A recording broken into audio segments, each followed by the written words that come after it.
Salut à tous, c'est JMent à Abu Dhabi, heureux de vous retrouver pour cette vidéo spéciale Camponotus suffusus.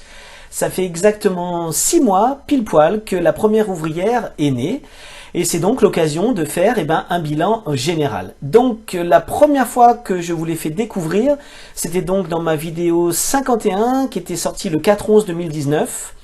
Je vous expliquais donc dans cette vidéo que je l'avais commandé chez Ant Keeping Depot en Australie, dans la région de Victoria.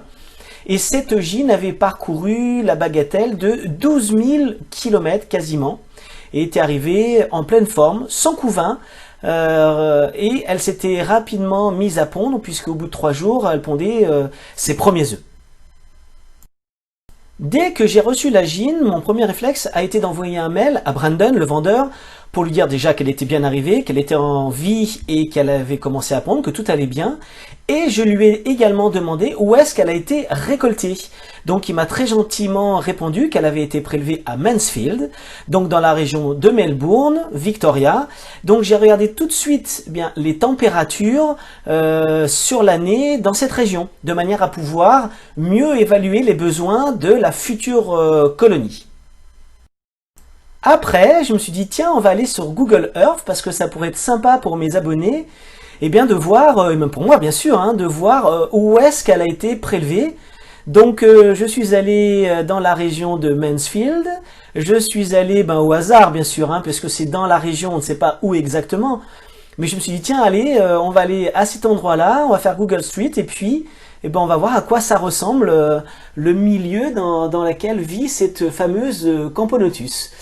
Donc voilà, je suis au hasard bien sûr, dans la région, donc voilà à quoi ça ressemble, on ne sait jamais, pour les voyageurs en herbe ou les voyageurs confirmés. Si vous un jour vous voulez visiter cette région, vous pouvez tomber sur une Camponotus suffusus. Et bien voilà, peut-être un soir au pied de ces petits arbres, au bord de cette route. J'ai vu aussi à gauche qu'il y avait une entrée de ranch. Donc voilà, c'est ici qu'elle a été peut-être prélevée.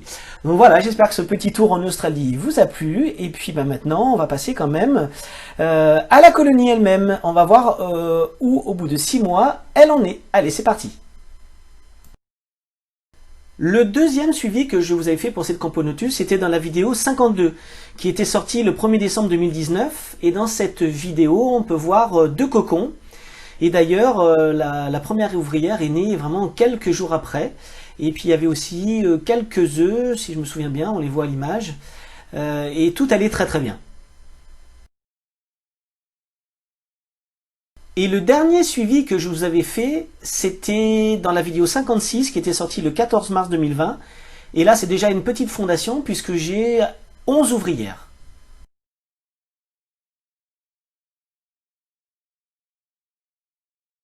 Voilà, nous sommes le 1er juin, date à laquelle où j'enregistre et je fais le montage de cette vidéo.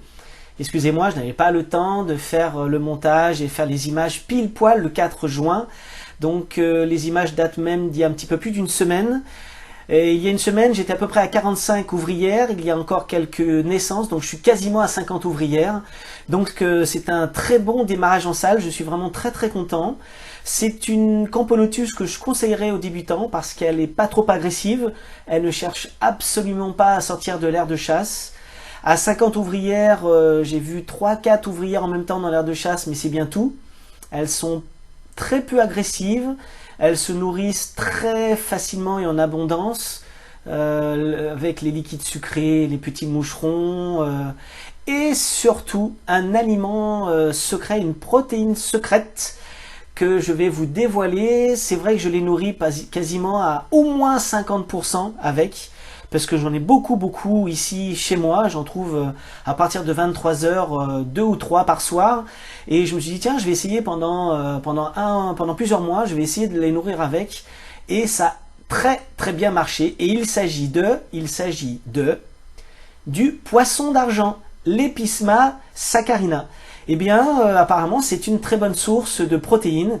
Et vous allez voir, je m'amuse à les nourrir même directement avec un distributeur, directement avec mon petit distributeur, donc dans la fourmilière, pardon. Vous allez voir.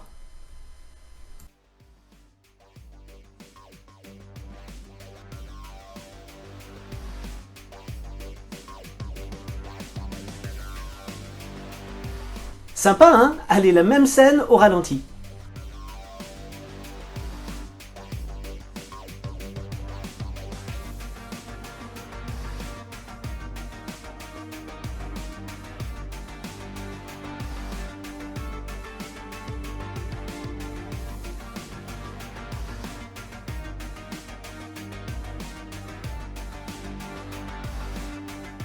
Bon, bien sûr, je fais pas toujours livraison à domicile, hein, mais de temps en temps, je m'amuse à le faire et je passe toujours un très très bon moment.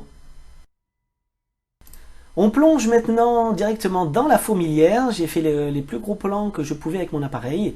Et vous pouvez maintenant admirer les très belles couleurs bronze de cette espèce. Au début, quand j'ai eu les premières ouvrières, c'était pas forcément spectaculaire, mais quand elles sont 50 à la lumière naturelle, c'est absolument magnifique. C'est vrai que c'est une espèce qui est vraiment très très belle, très fine, qui est recouverte, qui semble recouverte comme d'un duvet de soie. Elles sont très très fines, très belles. Et plus la collinière va grandir et plus, si vous voulez, les couleurs, de par le nombre, vont devenir étincelantes. Voilà, maintenant, pour terminer, j'aimerais vous parler d'un projet. C'est la première fois que je le fais. Comme vous avez pu le remarquer, le titre comporte un hashtag. Hashtag 6 mois et 47 ouvrières, Camponotus suffusus. Ce serait génial, pour plusieurs raisons que je vais vous évoquer plus tard, que d'autres youtubeurs utilisent ce hashtag et feraient comme moi un bilan sur le nombre d'ouvrières au bout de 6 mois, alors plus ou moins une semaine. Mais enfin, d'essayer de s'y tenir à 6 mois pile, bien sûr sans compter les cocons, même noir foncé, ils ne comptent pas que les ouvrières. Alors l'idée, ce n'est pas la compétition. Le but qui doit, à mon avis, nous animer, c'est de faire ce projet, comme je l'ai fait dans cette vidéo, une contribution. Alors une contribution pour approfondir nos connaissances, ce serait aussi pour faire des moyennes, de meilleures moyennes, des statistiques par espèce. Et puis le but aussi, ce serait que ceux qui s'en sortent le mieux d'entre nous, ceux qui ont les meilleurs résultats, fassent partager leur savoir-faire. Alors leur savoir-faire, ça veut dire le chauffage, l'alimentation, l'exposition, les petites astuces et les secrets. Souvent ce sont des secrets de polichinelle d'ailleurs, parce qu'on utilise tous plus ou moins les mêmes techniques, mais c'est vrai, pas forcément toujours avec les mêmes doses. C'est ce qui peut faire la différence. Donc, bien sûr, il faudra compter sur la bonne foi de chacun. Si un youtubeur annonce 150 ouvrières nées en 6 mois de Camponotus ligniperdus, on peut douter de sa bonne foi.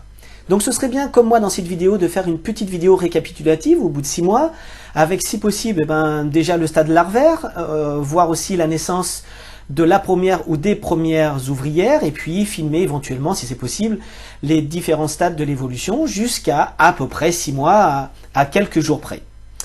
Important, ce projet, en tout cas moi je le vois comme ça dans un premier temps, ne concernera que le genre Camponotus. Après, on peut en discuter, on peut élargir, mais dans un premier temps, on va voir si ça marche qu'avec les Camponotus.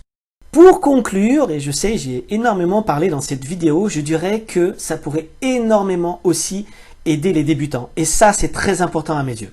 Voilà, ce serait une nouvelle source de conseils pour eux. Sur ce, dites-moi ce que vous en pensez dans les commentaires et moi je vous dis à la revoyure. Ciao ciao.